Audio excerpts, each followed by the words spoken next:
ដំណងទឹកភ្នែកស្រែកសួរលោកីសួរថាតាមកពីអ្វីបានជាស្រីពីបាអ្វីម្លេះបានប្តី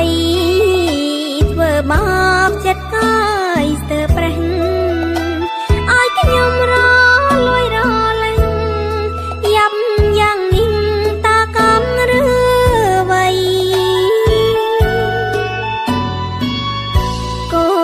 កូននៅតូចប្តីលួចមានស្រី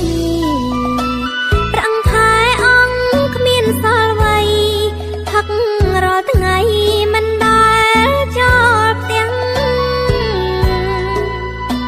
កូនតូចយំស្រែកចំបែងចិត្តណាស់ធ្វើមិនដាញ់បានផុតកំក្រាំងឲ្យស្រឡំផុតពីលោកនេះខ្ញុំអើយមិនដាច់ឡើយកើតមកខុសគេ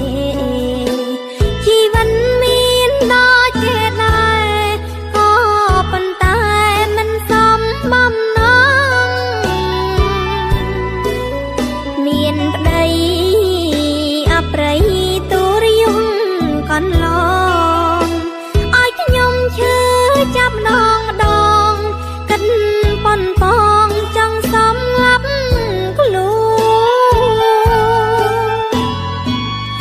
តែខ្ញុំមិនស្លាប់ដោយមនុស្សអប្រិយទ្រាំរួងព្រោះកូនប្រុសស្រី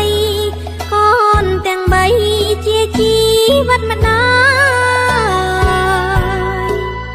ទៅចុះប្តីអើយខ្ញុំមិនសោកស្ដាយទ្រាំរួងឈ្មោះជាមេម៉ាយស៊ូហាត់កាយតែសប្បាយចិត្ត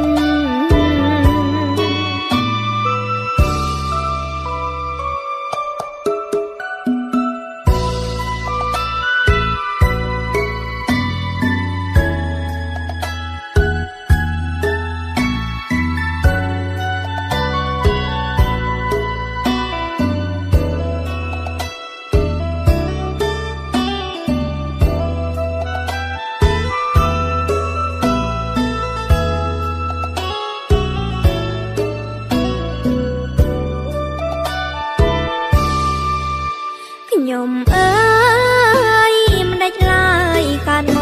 កខុសគេជីវិតមានដល់គេដែរក៏ប៉ុន្តែមិនសមបំណងមានប្តីអប្រិយទូរយងកន្លងឲ្យខ្ញុំឈឺចាប់ម្ដងកិនប៉ុនបងចង់សំឡាប់ខ្លួនតែខ្ញុំមិនស្លាប់ដោយមនុស្សអប្រិយទ្រាំរួងព្រោះកូនប្រុសស្រីកូនទាំងបីជាជីវិតម្ដា